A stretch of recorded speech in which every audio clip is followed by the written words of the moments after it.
പിതാവിന്റെയും പുത്രന്റെയും പരിശുദ്ധാത്മാവിന്റെയും നാമത്തിൽ ആമേൻ. എന്റെ പ്രിയപ്പെട്ടവരെ, ഒക്ടോബർ 29 ബുധനാഴ്ച. അമ്മേ പരിശുദ്ധ അമ്മേ, അമ്മേ പരിശുദ്ധ ദൈവമാതാവേ, കൃപാസനത്തിലൂടെ ഞങ്ങൾക്കും ഞങ്ങളുടെ ദേശത്തിനും അമ്മ മധ്യസ്ഥം തേടി തന്ന എല്ലാ അനുഗ്രഹങ്ങൾക്കും കൃപകൾക്കും ഞങ്ങളിപ്പോൾ ഹൃദയം നിറഞ്ഞ നന്ദി പറയുന്നു.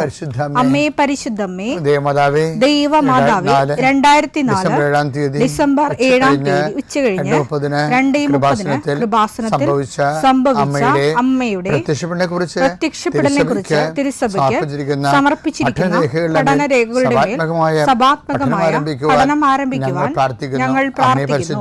അമ്മേ പരിശുദ്ധമേ, ഭൂസ്വർലോകങ്ങളുടെ രാജ്ഞിയായ അങ്ങേയ്ക്ക് ഭൗമസംരക്ഷണത്തിനായി പ്രപഞ്ചപ്രകൃതിയെ തന്നെ തിരുസഭ പ്രതിഷ്ഠിക്കുവാൻ ഈ പ്രത്യക്ഷീകരണം വഴി ഇടയാക്കണമേ. പരിശുദ്ധമേ, ജപമാല മാതാവേ, സകല കൃപാസനം പ്രാർത്ഥനയോടും ചേർത്ത് ഞങ്ങളിപ്പോൾ പ്രാർത്ഥിക്കുന്ന ഈ കുടുംബത്തിന്റെ പ്രത്യേക നിയോഗം പറ മക്കളെ.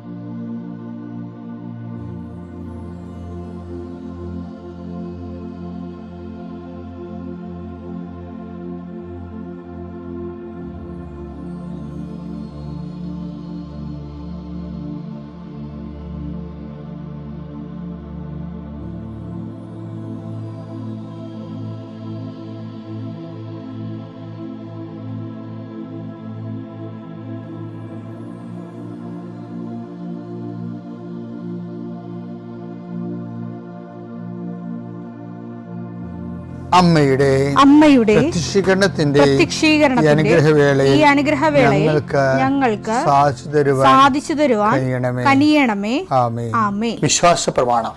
സർവശക്തനായ പിതാവും ആകാശത്തിന്റെയും ഭൂമിയുടെയും സൃഷ്ടാവുമായ ദൈവത്തിൽ ഞാൻ വിശ്വസിക്കുന്നു. അവിടുത്തെ ഏകപുത്രനും ഞങ്ങളുടെ കർത്താവുമായ ഈശോമിശിഹായിലും ഞാൻ വിശ്വസിക്കുന്നു. ഈ പുത്രൻ പരിശുദ്ധാത്മാവിനാൽ ഗർഭസ്ഥനായി കന്യകാമറിയത്തിൽ നിന്ന് പിറന്ന് പൊന്തിയോസ് പീലാത്തോസിന്റെ കാലത്ത് പീഡകൾ സഹിച്ച് കുരിശിൽ തറയ്ക്കപ്പെട്ട് മരിച്ച് അടക്കപ്പെട്ട് പാതാളങ്ങളിൽ ഇറങ്ങി മരിച്ചവരുടെ ഇടയിൽ നിന്ന് 3-ാം നാൾ ഉയർത്ത് സ്വർഗത്തിലേക്ക് എഴുന്നള്ളി സർവശക്തിയുള്ള പിതാവായ ദൈവത്തിന്റെ വലതുഭാഗത്തിരിക്കുന്നു. അവിടെ നിന്ന് ജീവിക്കുന്നവരെയും മരിച്ചവരെയും വിധിക്കുവാൻ വരുമെന്നും ഞാൻ വിശ്വസിക്കുന്നു. പരിശുദ്ധാത്മാവിലും ഞാൻ വിശ്വസിക്കുന്നു. വിശുദ്ധ കത്തോലിക്കാ സഭയിലും പുണ്യവാന്മാരുടെ ഐക്യത്തിലും പാപങ്ങളുടെ മോചനത്തിലും ശരീരത്തിന്റെ ഉയർപ്പിലും നിത്യമായ ജീവിതത്തിലും ഞാൻ വിശ്വസിക്കുന്നു. ആമേൻ. സ്വർഗ്ഗസ്ഥനായ ഞങ്ങളുടെ പിതാവേ, അങ്ങയുടെ നാമം പൂജിതമാകണമേ. അങ്ങയുടെ രാജ്യം വരണമേ. അങ്ങയുടെ തിരുമനസ് സ്വർഗത്തിലെ പോലെ ഭൂമിയിലും ആകണമേ. അന്നു വേണ്ടുന്ന ആഹാരം ഇന്ന് ഞങ്ങൾക്ക് തരണമേ. ഞങ്ങളോട് തെറ്റ് ചെയ്യുന്നവരോട് ഞങ്ങൾ ക്ഷമിക്കുന്നത് പോലെ ഞങ്ങളുടെ തെറ്റുകൾ ഞങ്ങളോടും ക്ഷമിക്കണമേ. ഞങ്ങളെ പ്രലോഭനത്തിൽ ഉൾപ്പെടുത്തരുതേ, തിന്മയിൽ ഞങ്ങൾ രക്ഷിക്കണമേ. ആമേൻ. നന്മ നിറഞ്ഞ മറിയമേ, സ്വസ്തി. കർത്താവ് അങ്ങയുടെ കൂടെ സ്ത്രീകളിൽ അങ്ങ് അനുഗ്രഹിക്കപ്പെട്ടവളാകുന്നു. അങ്ങയുടെ ഉദരത്തിൻ ഫലമായി ഈശോ അനുഗ്രഹിക്കപ്പെട്ടവനാകുന്നു. പരിശുദ്ധ മറിയമേ, തമ്പുരാന്റെ അമ്മേ, പാപികളായ ഞങ്ങൾക്ക് വേണ്ടി ഇപ്പോഴും ഞങ്ങളുടെ മരണസമയത്തും തമ്പുരാനോട് അപേക്ഷിക്കണമേ. ആമേൻ.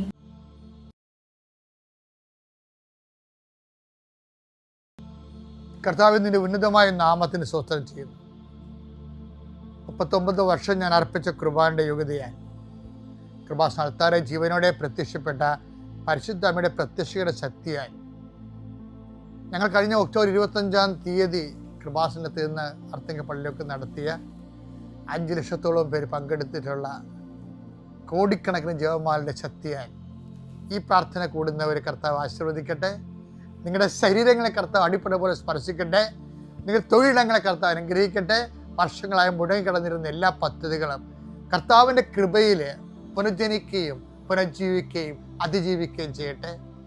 മക്കളെക്കുറിച്ച് വേദന അനുഭവിക്കുന്നവരെ, അവിടെ വിവാഹത്തെക്കുറിച്ച് വേദന അനുഭവിക്കുന്നവർ, മക്കളില്ലാത്തവർ, ജോലി ഇല്ലാത്തവർ, പരീക്ഷാഫലം പ്രതീക്ഷിക്കുന്നവർ, പരീക്ഷാഫലത്തിൽ മാർക്ക് കുറവുകൊണ്ട് റീവാലുവേഷൻ കൊടുത്തിരിക്കുന്നവർ, ഓരോരോ ഇൻ്റർവ്യൂവിനും ടെസ്റ്റിനും വേണ്ടി കാത്തിരിക്കുന്നവർ, അത് കഴിഞ്ഞവരെ, വിസ പ്രോസസ്സിങ് കൊടുത്തിരിക്കുന്നവരെ, വിസ പുതുക്കി കിട്ടാത്തവരെ, നാട്ടിൽ ജോലിക്ക് വേണ്ടി അലയുന്നവരെ, റാങ്ക് ലിസ്റ്റിലുള്ളവരെ, ജോലി നഷ്ടപ്പെടാൻ പോകുന്നവരെ, ഡിവിഷണൽ ഫോറുള്ള അധ്യാപകരെ എല്ലാവരെയും സംബന്ധിച്ച് പ്രാർത്ഥിക്കുന്നു. എൻ്റെ കർത്താവിൻ്റെ ഉന്നതമായ നാമത്തിൽ, സഭയുടെ അധികാരത്തിൽ, കൃപാസ്ഥാനത്താറെ ജീവനോടെ പ്രത്യക്ഷപ്പെട്ട പരിശുദ്ധമ്മയുടെ മാധ്യസ്ഥത്തിലെ ഏതാമത്തെ മഹത്വത്തിനായി ദൈവത്തിലെ നിന്റെ എല്ലാവിധ വേദനകളിൽ നിന്നും കർത്താവ് നിന്നെ സംരക്ഷിക്കട്ടെ. ഈ ദിവസം നിനക്ക് ദൈവം നിറയുന്ന ദൈവസഹായത്തിൻ്റെ നിമിഷമാകട്ടെ. God increase the spirit of power and grace.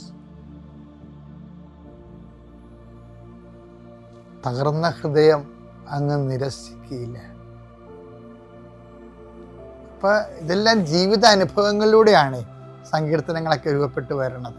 സങ്കീർത്തനം 34:18 ഹൃദയം നുറുങ്ങിയവർക്ക് കർത്താവ് സമീപസ്ഥനാണ്, മനമുരുകിയവരെ അവിടുന്ന് രക്ഷിക്കുന്നു. തകർന്ന ഹൃദയമാണ് എൻ്റെ കാഴ്ചയെന്ന് പറയത്തില്ലേ, അത് ഈ അർത്ഥത്തിലാണ് നമ്മൾ മനസ്സിലാക്കേണ്ടത്. സങ്കീർത്തനം 51:17 അതിന്റെ ഭാഗമായിട്ട് വരുന്നത്. ഉരുകിയ മനസ്സാണ് ദൈവത്തിന്റെ സ്വീകാര്യമായ ബലി.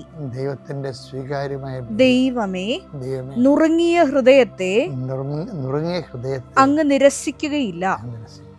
ഇത് അദ്ദേഹത്തിന് ആ ദൈവത്തിന്റെ സന്നിധിയിലെ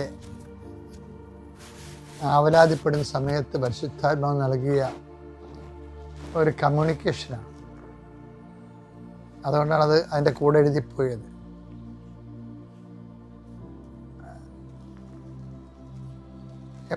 ഇപ്പോഴ് നമ്മൾക്ക് യഥാർത്ഥ ഇസ്രായേലിനായിട്ടൊക്കെ ജീവിക്കാം.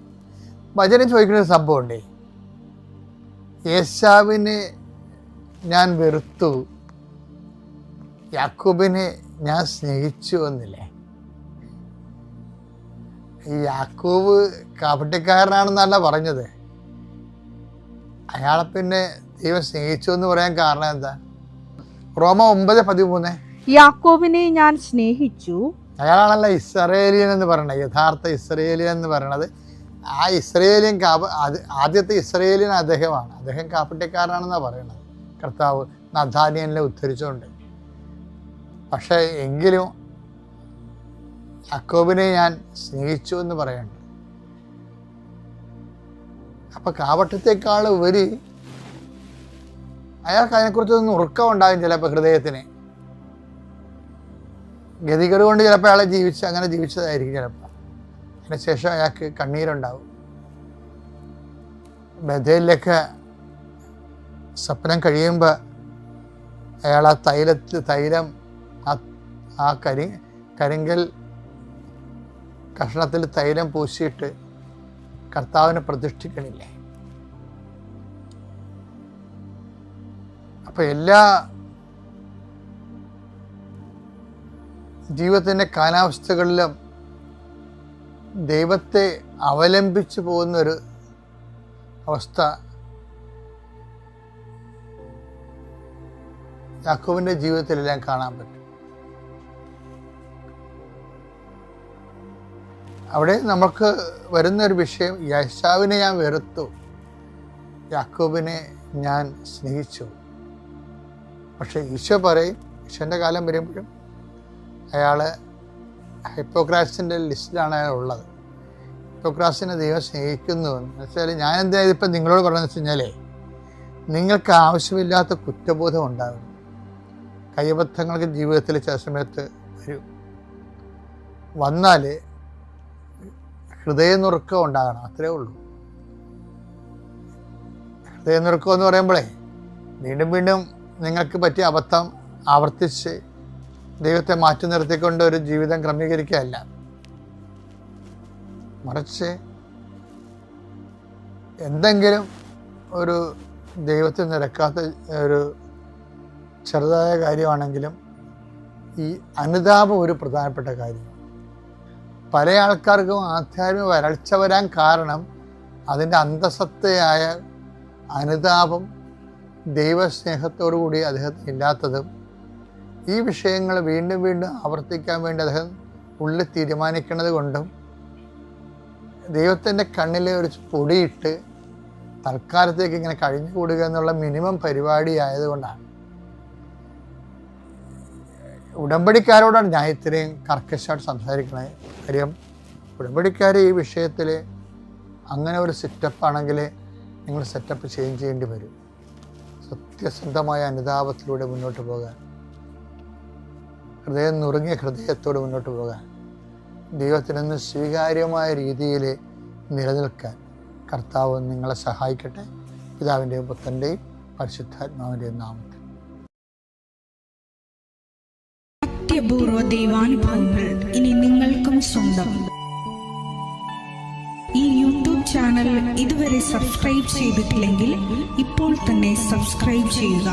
ഈ വീഡിയോ ഇപ്പോൾ തന്നെ നിങ്ങളുടെ സുഹൃത്തുക്കൾക്ക് ഷെയർ ചെയ്തുകൊണ്ട് കർത്താവിൻ്റെ പ്രേക്ഷിതരാകുക.